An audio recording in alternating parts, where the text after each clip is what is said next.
You're listening to an Airwave Media Podcast. My name is Greg Jackson. I'm a PhD-holding historian, a professor, and the creator of History That Doesn't Suck, a podcast that makes legit, seriously researched American history come to life through entertaining stories. Join me for a chronological telling of the United States story, from the Revolution to fractious Civil War, tenacious inventors, brave reformers, and more. With more than 100 episodes, you can already binge listen your way from 1776 to the early 20th century. Listen to History That Doesn't Suck on Spotify.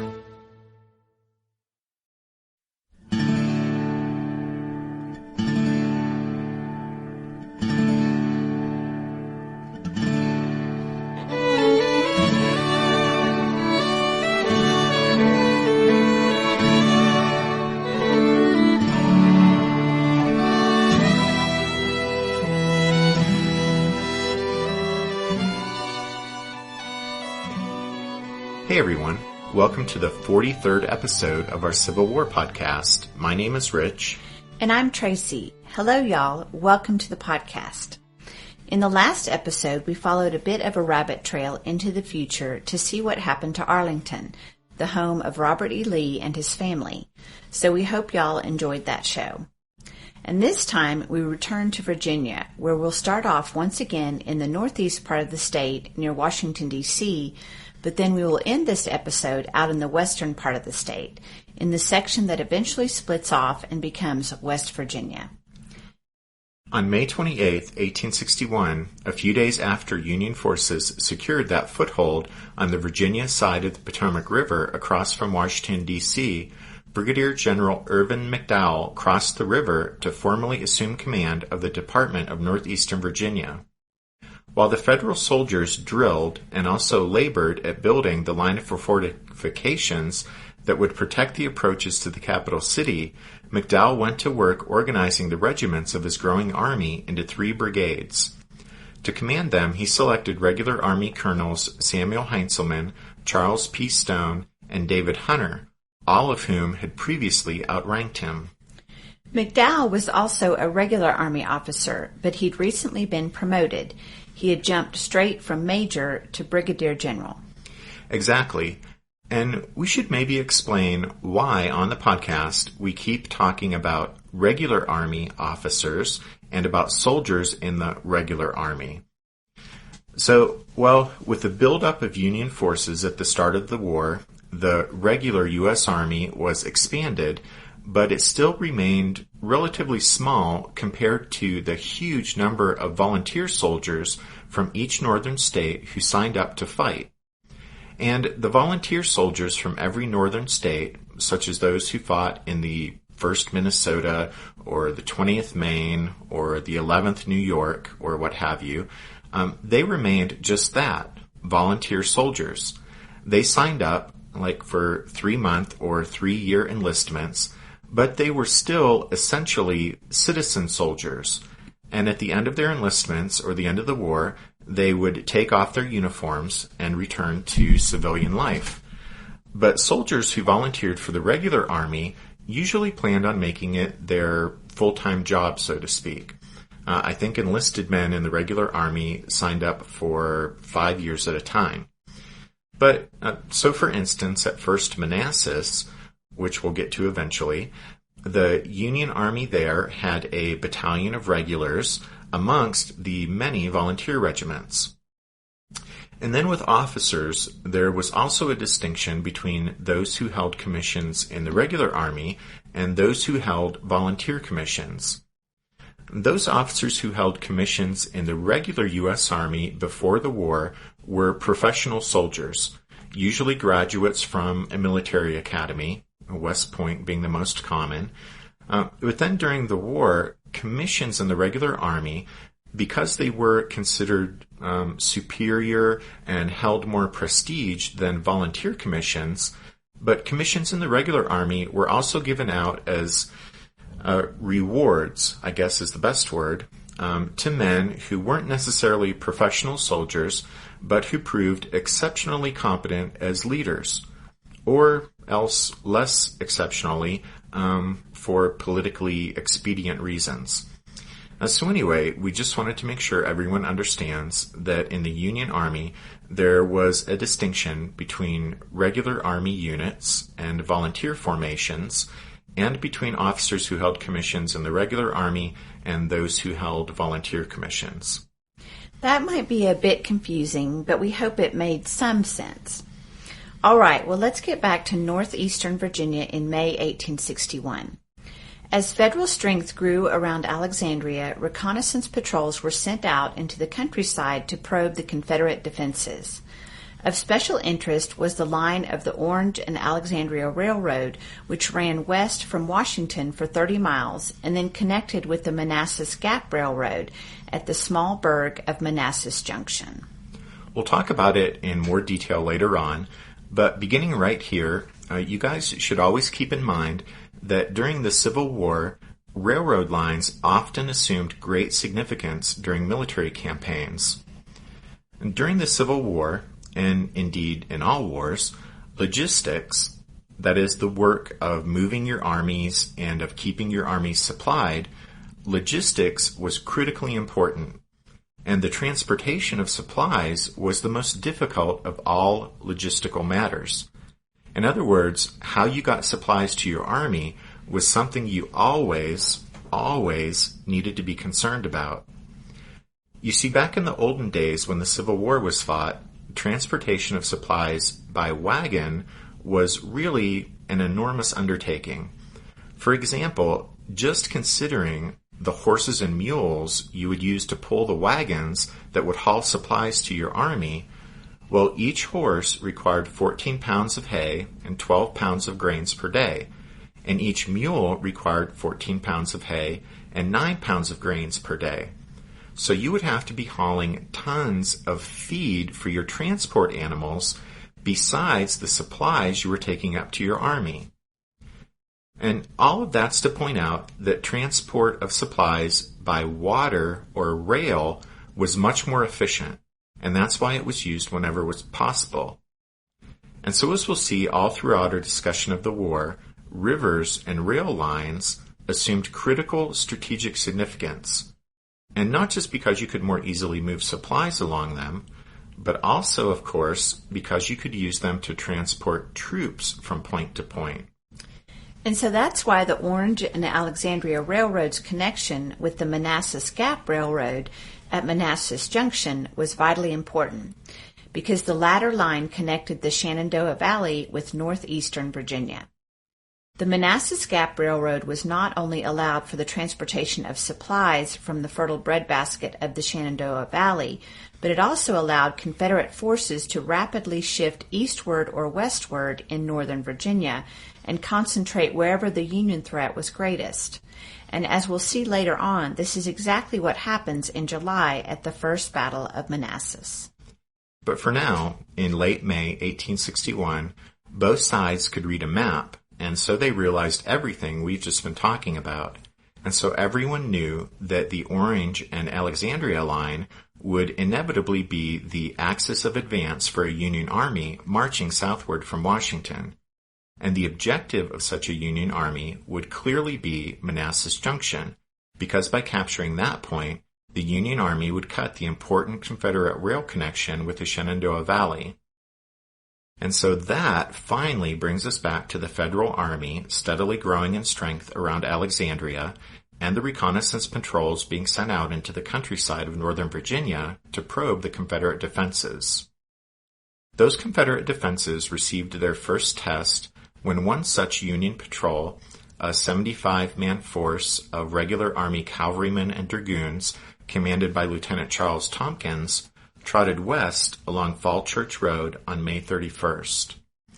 At 3 a.m. the next morning, the Union horsemen approached the village of Fairfax Court House and quickly stirred up a hornet's nest of resistance.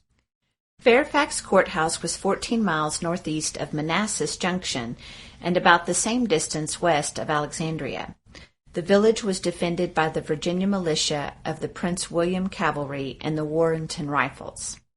Lieutenant Colonel Richard S. Ewell, who later on in our story will command a corps in the Army of Northern Virginia, but here at the start of the war, Ewell was in command of the largely untrained and ill-equipped Confederate forces at Fairfax Court House, but he had only recently arrived in the village. Captain John Quincy Marr, a graduate of the Virginia Military Institute, was the commanding officer of the Warrenton Rifles. In the dark early morning of June 1st, the advancing Union horsemen surprised 2 Confederate pickets outside the village, but apparently either one of the pickets escaped to sound the alarm, or else the gunfire from this encounter with the pickets alerted the rest of the Confederates. But regardless, Lieutenant Tompkins made the decision to still continue approaching the village. Once the alarm was sounded, there was, not surprisingly, some confusion among the Confederates in the village, but Captain Marr managed to get the 90 men in his company formed up in the darkness in a clover field by the Methodist Church. But then, as most of the Confederate cavalrymen fled the approaching Union horse soldiers, and in their defense the 120 Southern horsemen had few firearms and little ammunition. But anyway, the hapless Confederate horsemen ran into Marr's men, and in the darkness and confusion Marr's men opened fire on their comrades. Hard on the heels of that Confederate friendly fire incident, the Union cavalrymen came galloping through Fairfax Court House. As the Federal horse soldiers charged through the village, they randomly fired right and left, and sometime in the midst of that shooting, Captain Marr was hit, because after that first charge, the Confederate infantrymen couldn't find their commander. His body would be found in the clover field later that morning, and so John Quincy Marr was the first Confederate officer to be killed in action during the Civil War. One has to question Lieutenant Tompkins' decision to charge into the village in the darkness and facing an unknown number of the enemy. It seems like quite the boneheaded move, but having galloped through Fairfax Court House from east to west, Tompkins then decided it would be a good idea to have his men charge back through the village. In the meantime, though, 64-year-old former Virginia Governor William Extra Billy Smith, who just happened to be spending the night in the village, hooked up with Ewell and took charge of about 50 of Marr's now leaderless men and got them formed up again, facing westward, so that the Confederate infantrymen would be in position to stop the Union horsemen should they return. And well, sure enough, the Federals came galloping back into the village, but a volley from the Confederates turned them back. Even though they'd successfully repulsed that charge, Smith and Ewell realized that Confederate infantry weren't in the best defensive position possible. So they quickly moved back to another spot, there putting the men behind fences that lined both sides of the turnpike. And so when the Union cavalry came on for another try at escaping back through the village, heavy fire from the better positioned Confederates turned them back yet again. After exchanging fire with the Confederates, the Union cavalry then decided discretion was the best part of valor, since their attempts to bludgeon their way back through Fairfax Court House weren't working, and so they tore down some fences and escaped through the fields around the village. Judith McGuire, a resident of Fairfax Court House, had her slumber disrupted by the clash of arms that took place in her little village. McGuire watched as the Union troopers repeatedly attempted to fight their way back through the rebel line. Judith later recalled, quote, "About 3 o'clock in the night we were aroused by a volley of musketry not far from our windows. Every human being in the house sprang up at once. We soon saw by the moonlight a body of cavalry moving up the street, and as they passed below our window, we were in the upper end of the village, we distinctly heard the commander's order, 'Halt!' They again proceeded a few paces, turned, and approached slowly.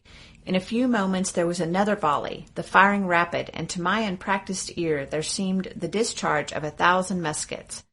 Then came the same body of cavalry rushing by in wild disorder. Oaths loud and deep were heard from the commander. They again formed and rode quite rapidly into the village.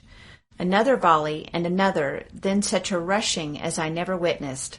While the balls were flying, I stood riveted to the window, unconscious of danger. When I was forced away, I took refuge in the front yard. Mrs. B. was there before me, and we witnessed the disorderly retreat of 85 of the 2nd United States Cavalry before a much smaller body of our raw recruits." End quote. The Confederate casualties in this affair were 1 dead, 2 wounded, and 5 men captured by the Yankees. One of the wounded was Ewell, Sometime in the midst of the fighting, Ewell was hit in the shoulder, thus becoming the first Confederate field-grade officer to be wounded in the war. Upon his return to the Federal lines, Lieutenant Tompkins reported that his patrol had faced over 1,000 Confederates at Fairfax Court House, but in reality there were only about 210 men in the enemy force. Union losses were 1 dead, 4 wounded, including Lieutenant Tompkins, and 1 missing. They also had 9 horses killed and 4 wounded. Quite incredibly, given his questionable judgment throughout this engagement, Tompkins, in 1893, 32 years after the fact, Tompkins was awarded the Medal of Honor. His citation reads, "Twice charged through the enemy's lines, and taking a carbine from an enlisted man, shot the enemy's captain." It should be noted that besides that citation, no other credible account or source credits Tompkins himself with shooting Captain Marr. But regardless, the skirmish at Fairfax Court House thus became the first action in the Civil War for which a Union officer was awarded the Medal of Honor. In 1904, a monument to John Quincy Marr was erected in front of the county courthouse, where it can still be seen today.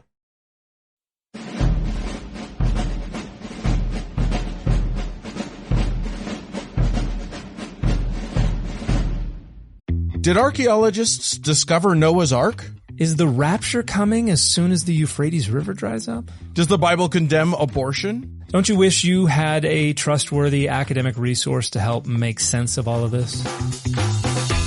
Well, I'm Dan Beecher, and he's award-winning Bible scholar and TikTok sensation Dr. Dan McClellan, and we want to invite you to the Data Over Dogma podcast, where our mission is to increase public access to the academic study of the Bible and religion, and also to combat the spread of misinformation about the same. But, you know, in a fun way.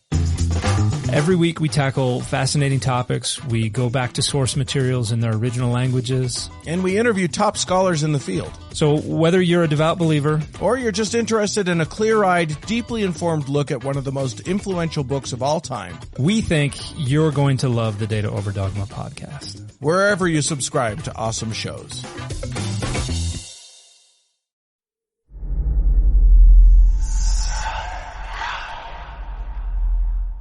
Hey y'all, spooky season is here, and if you're looking for a show to whet your appetite for a little haunted history, then I'd like to invite you to check out Southern Gothic, a chart-topping history podcast that explores some of the most infamous legends, folklore, ghost stories, and hauntings of the American South. We've covered all sorts of stuff from the Bell Witch of Tennessee to the disappearance of the Confederate submarine, the H.L. Hunley. Not to mention our deep dives into the local lore of some of America's oldest and most haunted cities, like New Orleans, Charleston, and St. Augustine. So, if you're ready for a little good old-fashioned Halloween storytelling with a commitment to quality historical research, then be sure to check out Southern Gothic today. It's available now on all your favorite podcast apps. In this next part of the episode, we're leaving the area in northeastern Virginia, close to Washington, D.C., and we're heading out to the western part of Virginia. And again, a railroad line plays a significant factor in what happens as Union forces move to secure the important Baltimore and Ohio Railroad. But those Union forces moved into western Virginia for political as well as strategic reasons. Just to backtrack a bit, but it's important to remember that when Virginia's secession convention voted to leave the Union on April 17th, only 5 of 31 delegates from the state's western counties approved the secession ordinance. And then when the statewide referendum took place on May 23rd, voters in the same region rejected secession by a 3-1 margin. That overwhelming rejection of secession was really the culmination of a long-standing tension between eastern and western Virginia. According to the 1860 census, the 35 counties of Virginia west of the Shenandoah Valley and north of the Kanawha River contained a quarter of the state's white population. But slaves and slave owners were relatively rare among the small farmers who lived in the narrow valleys and steep mountainsides of western Virginia. The rugged region's culture and economy were more connected to nearby Ohio and Pennsylvania than to the faraway lowlands of eastern Virginia. The largest city in the region, Wheeling, was only 60 miles from Pittsburgh, but 330 miles from Richmond. For decades, the tough mountaineers of Virginia's western counties were underrepresented in the state legislature, and they nursed legitimate grievances against the tidewater aristocrats who governed the state. For example, slaves were taxed at less than a third of their market value, while all other property was taxed at full value. And the lion's share of internal improvements went to the eastern counties. In a later episode of the podcast, we'll talk more about the formation of the new state of West Virginia. But for now, just remember that in 1861, shortly after the start of the war, Union forces moved into Western Virginia for political as well as strategic reasons.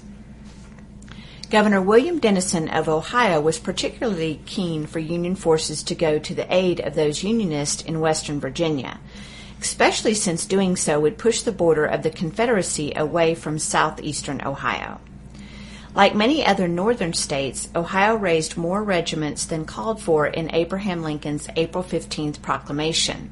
In fact, Ohio raised so many regiments that the state was accorded a volunteer major generalcy by the War Department, and Governor Dennison wanted to give that commission to George Brenton McClellan. When the war broke out, McClellan, a West Point graduate and Mexican War veteran, was a civilian living in Cincinnati, serving as president of a railroad company. But nevertheless, at the start of the war, besides Ohio, this former Army star was also offered a general's commission by the governors of Pennsylvania and New York. But McClellan chose to go with Ohio. We've mentioned McClellan previously on the podcast, and he plays an important role in our story from here on. But for right now, we want to keep moving forward, so we'll wait until the next episode to talk in more detail about McClellan's background. Within a month of accepting Governor Dennison's offer to command his state's volunteer regiments, the War Department elevated McClellan to command the newly organized Department of the Ohio, which at the start of the war eventually included Missouri, Ohio, Indiana, Illinois, western Pennsylvania, and western Virginia. He was also promoted to Major General in the regular Army, instantly catapulting him ahead of every other officer in the Army except Winfield Scott, the old General-in-Chief. McClellan's first job was to protect the Baltimore and Ohio Railroad. The most direct link between Washington and the Midwest, the B&O would play an important role in Civil War logistics. It passed through some of the most rugged terrain in the East, and at the time it was considered an engineering marvel. But it was also vulnerable to Confederate interdiction.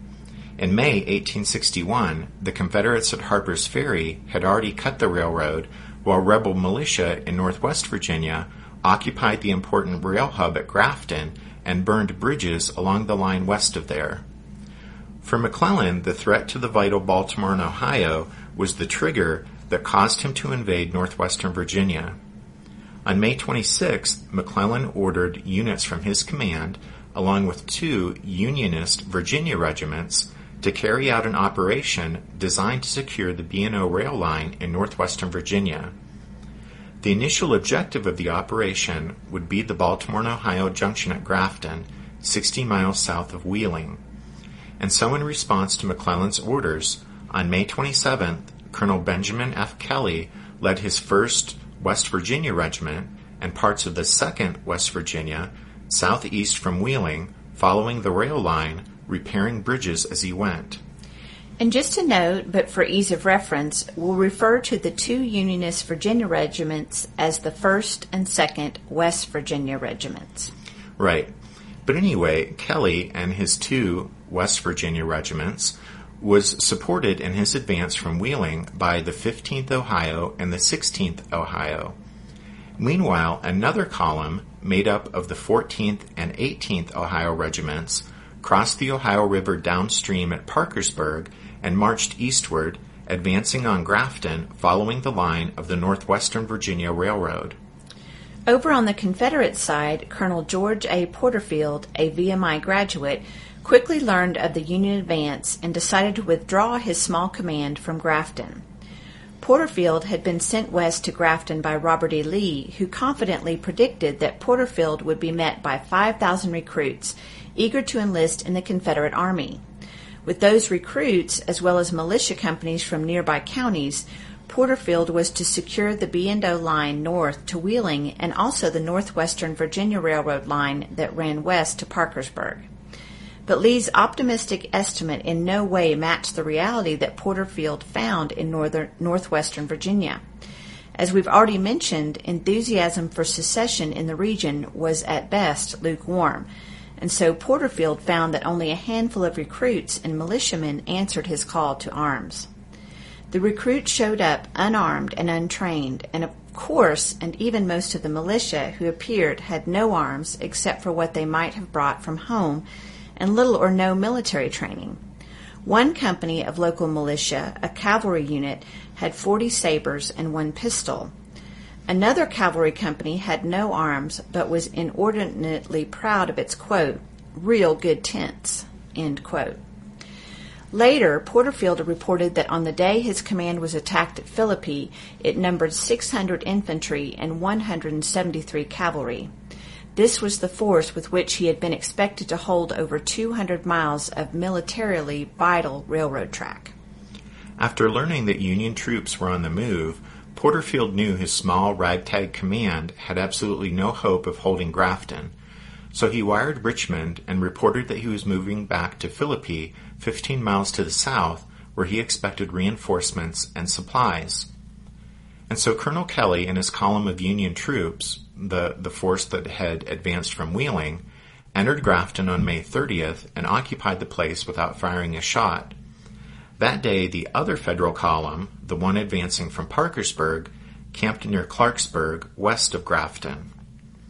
Now, Grafton was the real prize, it being the site of the rail junction, and Philippi had no strategic significance at all, but since the only sizable Confederate military presence in the region had withdrawn back to Philippi, plans were laid for the 2 Union columns to continue their advance southward, converge on the place, and bag the Confederates in a pincer movement. Before the 2 Union columns moved out, Brigadier General Thomas A. Morris of Indiana arrived with a brigade of troops from his state, and by virtue of his rank, Morris assumed overall command of the expedition from Colonel Kelly. But Morris approved Kelly's plan for the movement on Philippi, although he postponed the start of the operation by a day until June 3rd. The plan was for Kelly to lead the Eastern Column, which was comprised of 1,600 men of the 1st West Virginia, 9th Indiana, and 16th Ohio. The Western Column would be made up of the 7th Indiana, elements from the 6th Indiana, the 14th and 15th Ohio, and 2 companies of the 1st Ohio Light Artillery. This force would be commanded by Colonel Ebenezer Dumont of the 7th Indiana. Ebenezer is a cool name, and you don't hear it much anymore. If at all. So anyway, as the 2 Union columns marched south, they would be separated by the Tygart Valley River. The 2 columns were to make a nighttime march and converge on Philippi at 4 a.m. on the morning of June 3rd. Once the Union columns started to march southward, sympathetic local civilians made their way to Philippi and informed Porterfield of the enemy advance.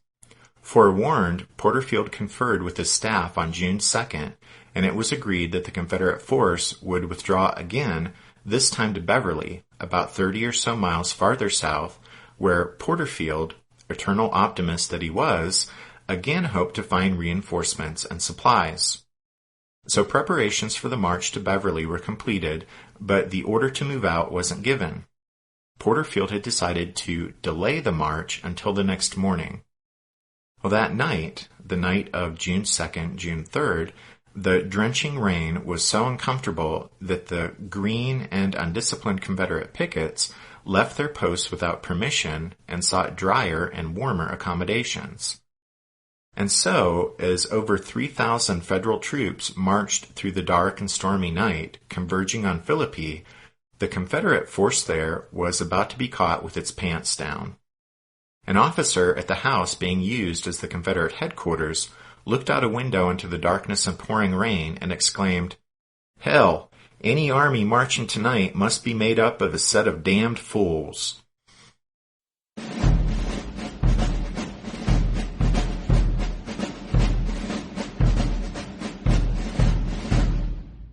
Despite the rain, darkness, and lack of familiarity with the local roads, the Union attack plan still almost went off without a hitch. Dumont double-timed the western column the last hour, shouting, "Close up, boys, close up." His column arrived first, a bit before 4 o'clock on the morning of June 3rd, and formed up on Talbot's Hill, overlooking the sleeping town. Kelly's column to the east had a longer march over worse roads, and so it was a bit late. A portion of Kelly's column was supposed to block the turnpike leading out of Philippi to the south, and because that detachment wasn't yet in position when the attack started prematurely, most of the Confederate force was able to escape the Union trap. The Union attack started prematurely because of a feisty lady named Mrs. Thomas Humphreys. Mrs. Humphreys lived near the top of Talbot's Hill, and when she was awakened by Dumont's men deploying nearby, she attempted to send her 12-year-old son Oliver riding on a horse into Philippi to warn the Confederates. But alert Federal soldiers unhorsed the boy, and in the ensuing scuffle with the men, Mrs. Humphreys pulled out a pistol and loosed off a shot at the Yankees. Well, she didn't hit anyone, but the sound of the pistol shot did cause the Union artillerymen manning 2 6-pounders nearby on the hilltop to think the attack had started, and so they opened fire on the unsuspecting Confederate camp below. That cannon fire served as a rude wake-up call for the slumbering Confederates. Surprise was complete, and it was only because the Union blocking force from Kelly's column was not in position that any of the rebels escaped at all. But still chaos reigned amongst the Confederates, and their helter-skelter flight from the Union trap could not be stemmed.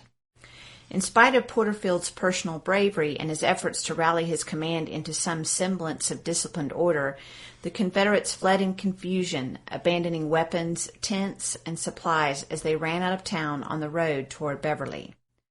Sergeant John L. Hill of one of the Virginia militia cavalry companies later recalled, quote, "As the gray dawn of morning appeared in the east, we were startled by a loud explosion, which at first I supposed to be a musket overcharged. Another report with a terrible crash among the tents in our camp in which we were sleeping, with the cry, 'The enemy! The enemy!' made some 20 of us hasten to our horses in double quick time. But this time there was one constant roar, and the balls were falling and skipping all around us. All was now confusion. Horses broke their bridles and fled minus bridles, saddles, and riders. The infantry was marching toward Dixie's Land in great disorder. All our baggage, wagons, and about 500 Virginia muskets fell into the hands of the enemy." End quote. On the Federal side, Lieutenant Charles Lieb described the surprise attack this way, quote, "Their rout was complete. They left behind arms, ammunition, clothing, horses, wagons, subsistence stores, and a very large number of letters written by hands of fair rebels, congratulating them upon the spirit of patriotic devotion which had induced them to volunteer in defense of Southern rights." The troops pushed forward and would have taken the whole camp by surprise had not a woman, living within half a mile of it, hearing the tramp of the men, fired a pistol which alarmed the pickets, who roused the camp. When the charge was made, some ludicrous scenes occurred. Dozens of the flying soldiery were seen rushing along the road with their coats in one hand, their pantaloons in the other, and the white flag streaming out behind. Others were barefooted, while one fellow had only time to get one leg into his breeches, and in the hurry to get in the other, lost his balance and fell to the ground. End quote. Correspondent Whitelaw Reid of the Cincinnati Gazette described the rousting out of the Confederates with, quote, "cannonballs crashing into their huts and stirring out the rebels like a stick thrust into a hornet's nest." End quote. If Dumont had been able to delay his attack just a few moments, Kelly's troops would have been able to capture most of the Confederates. But as it was, Porterfield's command was shattered. During their precipitous flight, the Southerners lost precious supplies, including 750 stands of arms, much of their ammunition, commissary supplies, wagons, horses, medical supplies, and camp equipment. The record on Confederate casualties is a bit sketchy, but it appears they had one wounded and captured, and 4 others captured. Only 5 Yankees were wounded at Philippi. One of them was Colonel Kelly, who was shot in the chest and thought to be mortally wounded, but he eventually recovered. The only Union death during the operation was a private in the 7th Indiana who accidentally shot himself on the march to Philippi and bled to death. Northern newspapers soon carried headlines of the skirmish, which they dramatically dubbed the Philippi Races, and turned it into a spectacular Union victory. But the Federals failed to pursue the panicked Confederates, and so missed a golden opportunity to quickly and easily clear the entire Tygart Valley of the enemy. On the plus side, though, the entire operation went a long way toward securing the Union's control over the important Baltimore and Ohio rail line. And on the political front, the Union seizure of Grafton and victory at Philippi provided an enormous boost to Unionist sentiment in northwestern Virginia, and that benefit of the operation should not be discounted. When news of the debacle at Philippi reached Richmond, there were quick and sharp repercussions. A court of inquiry met at Beverly on June 20th, and as a result, Porterfield was relieved of his command and replaced by Robert E. Lee's Adjutant General, Brigadier General Robert S. Garnett. And we'll talk more about Garnett in the next episode when McClellan's forces sweep up the Tygart Valley and battle the Confederates at Rich Mountain.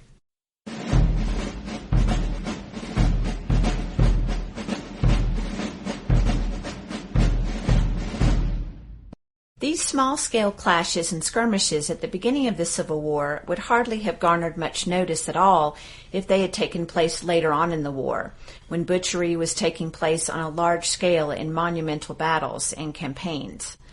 But since these clashes and skirmishes did take place at the beginning of the war, when the horrific casualties and monumental battles and campaigns of later on were still unimaginable, these early engagements took on a significance of their own, especially in the public mind.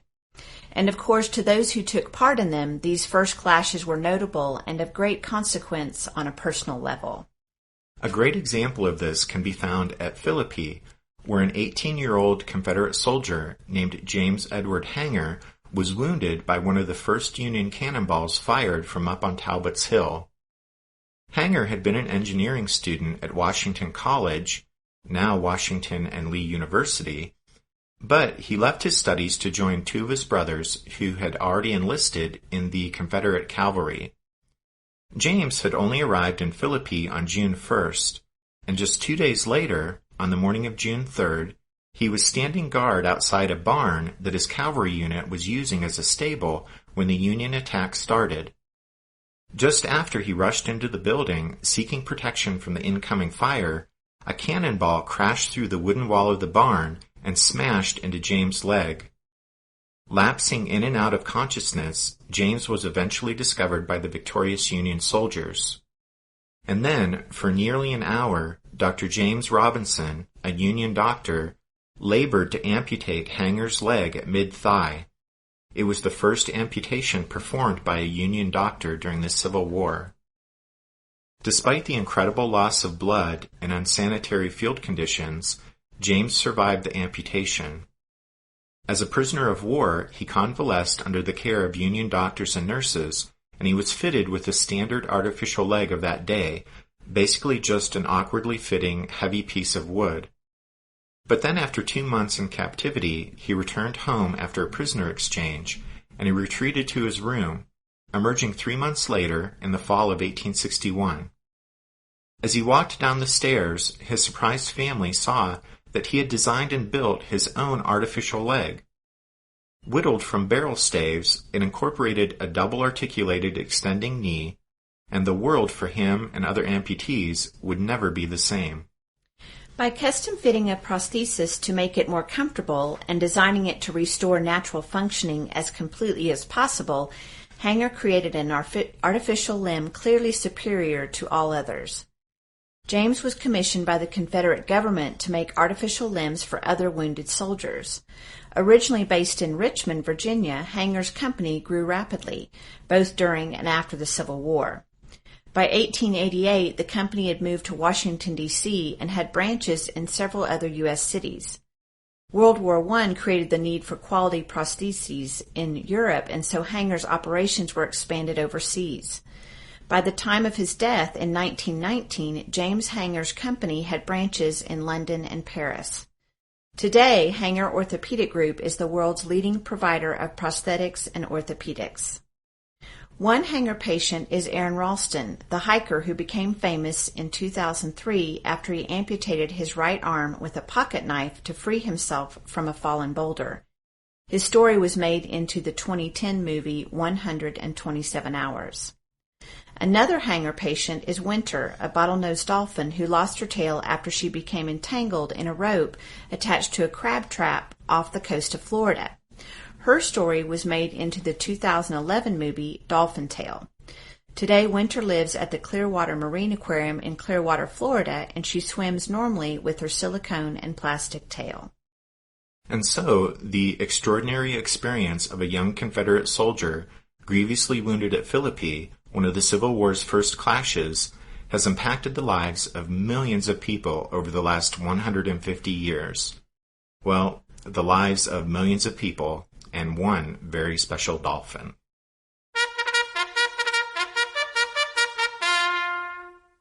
That means it's time for this episode's book recommendation, and our recommendation this time is An American Iliad, The Story of the Civil War by Charles Rowland. Since most of our book recommendations are usually pretty specific, having to do with a particular topic or person or whatnot, we want every once in a while to recommend a general history of the war. And so that's what this recommendation is. An American Iliad is one of the 3 or 4 general histories of the Civil War that we find ourselves constantly turning to for the bigger picture as we research and write the podcast. So that's An American Iliad, The Story of the Civil War by Charles Rowland. And as always, you can find all of our book recommendations on the podcast website, which is www.civilwarpodcast.blogspot.com. We want to thank y'all for continuing to give us those great 5-star ratings and reviews on iTunes. Thank you. That helps other people discover the podcast on iTunes. And thanks to everyone who's still joining our growing little community on Facebook. Just this past week, we went over 300 likes, which we think is pretty cool. As I think we've mentioned before, neither Tracy nor I had ever been on Facebook before we decided to start a history podcast, so these milestones make us ridiculously excited. And Facebook is still the way most of you choose to communicate with us. We do hear from some of you through Twitter and by email too, of course, but the majority of you who we've heard from have got in touch with us through Facebook. And then as we close, we want to thank each of y'all for listening to this episode of the Civil War, 1861 to 1865, a history podcast. We hope you'll join us again next week when we cover more of the war's early action in Western Virginia. But until then, take care. Thanks, everyone. Bye.